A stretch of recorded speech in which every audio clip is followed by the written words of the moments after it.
Oi pessoal, conforme a gente vem falando nos vídeos aqui no canal, não há como a gente evoluir espiritualmente sem levar em consideração as questões planetárias, as questões coletivas, os arquétipos da humanidade.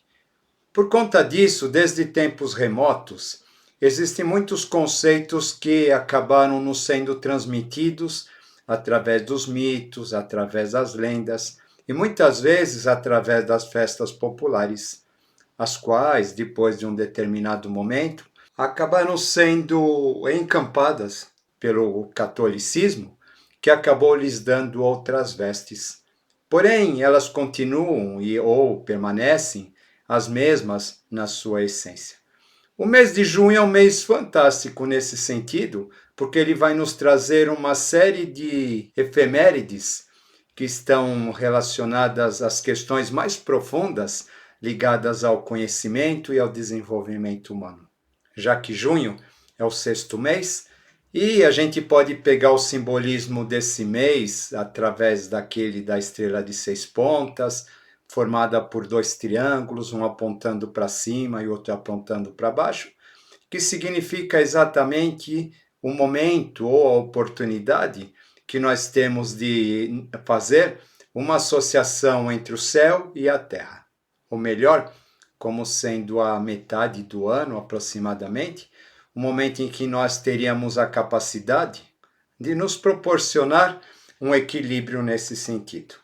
E essa acaba sendo a função das festas que vão acabar acontecendo, principalmente no mês de junho. Que embora não sejam mais celebradas nas grandes cidades, elas continuam fazendo parte do calendário das festas populares. Para que a gente possa compreender isso melhor, vamos voltar lá atrás no mito de Perséfone, que era a personificação da beleza e da fartura da terra. Segundo a mitologia, Perséfone era uma filha das mais belas de Zeus e acabou seduzindo com seus encantos ao seu tio Hades, que era o senhor dos mundos infernais, que acabou por raptá-la. E quando isso acontece, a terra transforma-se em aridez, frio e tristeza. A natureza praticamente toda se recolhe. Perséfone, porém, não queria estar ali naqueles mundos infernais do Tártaro, e para isso, então, ela não podia comer absolutamente nada que pertencesse àquele mundo. Porém, um dia estava com tanta fome que acabou comendo uma semente de romã. Quando a sua mãe Deméter, juntamente com Hermes, o deus Mercúrio, vai resgatá-la dos mundos infernais, pelo fato dela haver comido essa única semente de romã, ela estaria impedida de permanecer aqui na superfície da Terra em termos integrais, em tempo constante. Então, o que acaba acontecendo? É feito um acordo, onde ela vai passar uma parte do ano nos mundos infernais e uma parte do ano na superfície. E quando ela chega na superfície, então, juntamente com ela vem a luz, vem a claridade, vem os campos floridos, e a vida e a existência, então, voltam a ser celebradas. Assim, dessa maneira, de certo modo, vão ser explicadas as estações do ano. E na antiguidade, então, quando a Perséfone volta à superfície, é o momento das festas, o momento dos encontros e o momento das celebrações. Como nós sabemos, essas festas acabam sendo regidas pelas questões dos solstícios e dos equinócios, sendo que o equinócio de primavera, no hemisfério norte, vai acabar assinalando o primeiro dia nesse sentido. Lembremos-nos que não haviam calendários na antiguidade, então as festas elas tinham grande importância para celebrar não só as questões ligadas à terra, mas também para que as pessoas pudessem compreender melhor a contagem das estações. Mais tarde, o que vai acabar acontecendo é que a Igreja Católica, uma vez não conseguindo acabar com essas festas e acabar com essas tradições, ela vai acabar fazendo uma adaptação onde a figura do Cristo vai substituir a figura de Perséfone. É bastante interessante a gente lembrar que no vocabulário hebraico não existe uma palavra específica que tenha o significado de dia, mas sim existe uma palavra que significa período. E esse período tanto pode ser um dia, como pode ser um mês, como pode ser um ano e coisas assim. Então, quando a gente vê as escrituras que Jesus ele morre e passa 3 dias no mundo dos mortos para depois ressuscitar, nós estamos percebendo aí que essa descrição acaba fazendo uma alusão ao período do inverno, sendo que no momento em que Jesus ressuscita, estaria relacionado à primavera. Por isso, então, a Páscoa ela vai ser celebrada por volta da primeira lua cheia da primavera, que representa exatamente o momento em que a terra volta a germinar depois de um longo inverno. Jesus, então, ou sua ressurreição, passa a ser celebrado tal qual no passado ocorria com a deusa Perséfone. E assim, aquele culto, aquele significado acaba sendo passado adiante. Embora de modo não explícito, acaba sendo transmitido através das festividades. Mais ou menos 50 dias após a Páscoa, nós vamos ter o Pentecostes, que representa o momento em que o Espírito Santo ele vai descer sobre a cabeça dos apóstolos, que na verdade acaba significando, entre outras coisas, o despertar do Deus interior de cada um.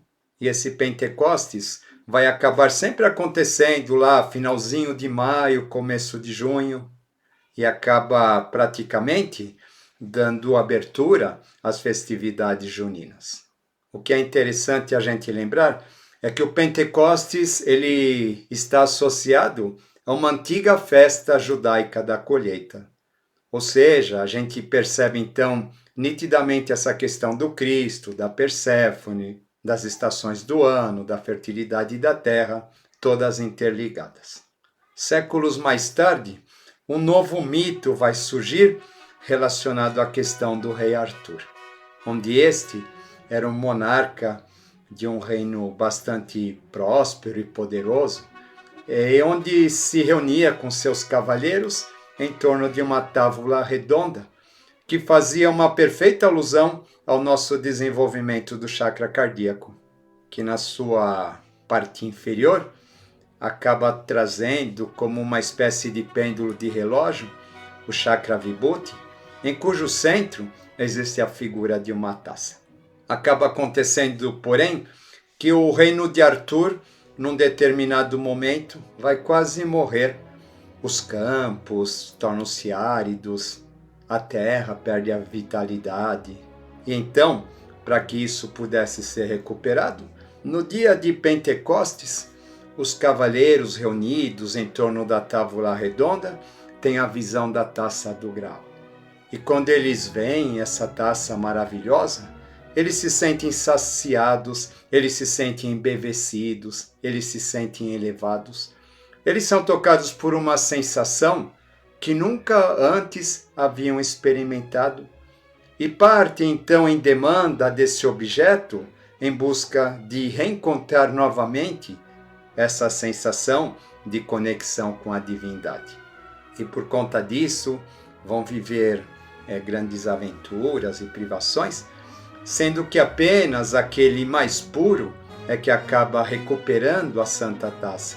E no momento que a taça é recuperada, no momento em que a taça é levada para a posse de Arthur, a terra volta novamente a florescer. Percebemos aqui então que esses mitos eles acabam ganhando um novo elemento, onde a gente pode associar Perséfone a Cristo e a taça do Santo Grau. E o momento em que a taça do Santo Grau é conduzida até Arthur, fazendo com que as terras voltem a florir e a prosperar novamente, acabou chegando até nós através da festa de Corpus Christi, que vai acontecer logo na primeira quinta-feira após o domingo de Pentecostes. Ou seja, uma festa com um significado bastante bonito, onde a Eucaristia, naquele momento, está sendo um veículo de representação da própria taça do grau, que apenas no único dia do ano sai do seu local no altar da igreja para percorrer toda a cidade. E aqui então nós percebemos o mito da Perséfone, o mito do Pentecostes, o encontro com o Mestre, o encontro consigo mesmo, a descida para os mundos interiores, a ressurreição. Tudo isso nos trazendo um rico simbolismo a respeito do nosso desenvolvimento individual. Paralelo a isso, existia uma tradição indiana relacionada ao deus Agni, que é aquele que acaba sendo o mensageiro dos deuses para os deuses. Conforme a gente acabou de dizer, lembremos que essa figura do mensageiro associado ao deus Mercúrio ou deus Hermes faz parte do mito de Perséfone, já que foi ele que ajudou Deméter a resgatar sua filha dos mundos infernais. E agora então, ele reaparece através da figura do deus indiano intitulado Agni, que acaba sendo representado pela própria essência do fogo. Agni, Ignis, Agnus, que significa cordeiro. Então o termo Agnus Dei, que está associado ao Cristo, ou Cordeiro de Deus, acaba sendo aplicado dentro desse significado. E o culto a Perséfone, o culto ao Graal, o culto à consciência, o culto ao Pentecostes, o culto ao resgate da nossa consciência imortal, acaba recebendo o símbolo da fogueira junina, que por sua vez tem a propriedade de englobar todos esses significados.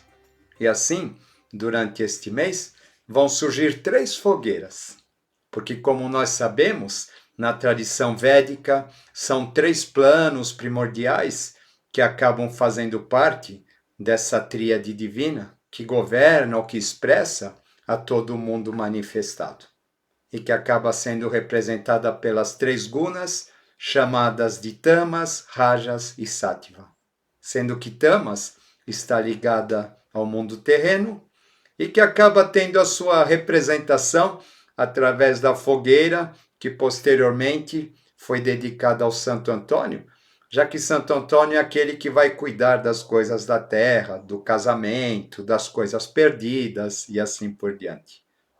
Posteriormente, uma outra fogueira associada a São João acaba relacionada ao plano rajásico, o plano das águas, já que São João é aquele que vai fazer o batismo, é aquele que vai fazer a conexão entre o céu e a terra, aquele que vai fazer descer a pomba do Espírito Santo sobre o Cristo. Temos aí novamente o simbolismo do Pentecostes. E esse, então, de uma certa maneira, acaba sendo aquele que tem mais importância dentro dessas 3 fogueiras, até porque ele vai assinalar o início do inverno para nós, ou o início de verão no hemisfério norte. Lembrando de que se para nós o inverno aqui representa um período de recolhimento, no hemisfério norte ele vai ser o período das festas, o período das confraternizações, onde as pessoas vão festejar a vida em plenitude da terra. E finalmente nós teremos uma terceira fogueira, uma fogueira associada ao plano sátvico, que acaba sendo relacionada a São Pedro, que é aquele que tem as chaves dos céus. Ou seja, seria ela que teria a capacidade, então, de abrir os portais do paraíso.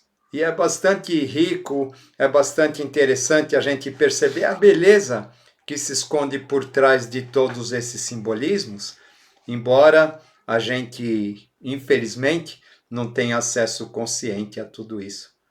Porque, no meu entender, se a gente compreendesse melhor essas datas e a gente, de uma certa maneira, utilizasse esse tempo para nos tornarmos, talvez, mais sincrônicos e mais conscientes de tudo aquilo que elas representam, talvez a humanidade ela estaria num padrão vibratório um pouco mais elevado em relação a ela mesma, em relação aos cultos associados à natureza, e em relação ao respeito às questões planetárias. Mas, infelizmente, tudo acaba se perdendo, mas nunca está morto. Eu acredito que essas tradições, esses conteúdos, eles são como se fosse uma espécie de brasa que fica quase adormecida em algum reduto do lenho de madeira, porém que a partir do momento em que ela for soprada novamente, pela inspiração, pela renovação dos tempos, pela renovação dos ciclos, ela acabe novamente ressurgindo e tudo aquilo que está dentro dela acabe despertando de uma certa maneira na humanidade. Já que tudo isso faz parte do nosso inconsciente.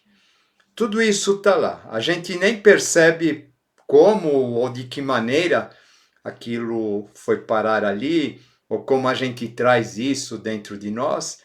A questão é que essa consciência que representa talvez o nosso eu verdadeiro, conforme a gente vem dizendo aqui, ela vai acabando por ser soterrada no decorrer dos tempos, como se fosse por várias camadas arqueológicas, onde num determinado momento em que ela desperta, talvez ocorra como o despertar de um vulcão ou coisa do tipo, e essas camadas elas são removidas de uma certa maneira, e aquela energia, aquele valor, aquele significado, aquela consciência acabe vindo à tona, acabe florescendo. Tal qual acontece quando a gente fala em termos de vulcão, com as fogueiras joaninas. Vocês percebem que elas começam lá atrás, falando de Hades, do Tártaro, dos mundos interiores, do centro da Terra. E depois elas vão se revestindo de vários significados associados à mente, que é Hermes, associados a Agni, que é o nosso eu espiritual, associados ao Pentecostes, que é aquela língua de fogo que acaba vibrando no topo da cabeça de cada um, que vem sendo talvez realimentado, ainda que de modo inconsciente, mas acaba sendo perpetuado dessa maneira. Então a gente percebe que tanto as festividades religiosas, as fogueiras, as quermesses, as festas de rua, elas acabam de uma certa maneira nos conduzindo sempre ao mesmo ponto. Dentro daquele simbolismo dos dois triângulos entrelaçados que a gente pode associar ao mês de junho, nós percebemos que esse mês, talvez mais do que todos os outros, acaba sinalizando o encontro do divino com o profano, onde a vida é celebrada através das festas, que de uma certa maneira acabam celebrando também a imortalidade da nossa alma espiritual, que se expressa através da ação das estações, que vão movimentando toda a vida e toda a consciência planetária. E assim, mesmo sem perceber, nós continuamos presos às mesmas celebrações dos nossos ancestrais, embora com outras roupagens. Fica aqui então mais um tema para a gente pensar. Espero que vocês tenham gostado. Vamos que vamos, mente livre, coração leve e até a próxima.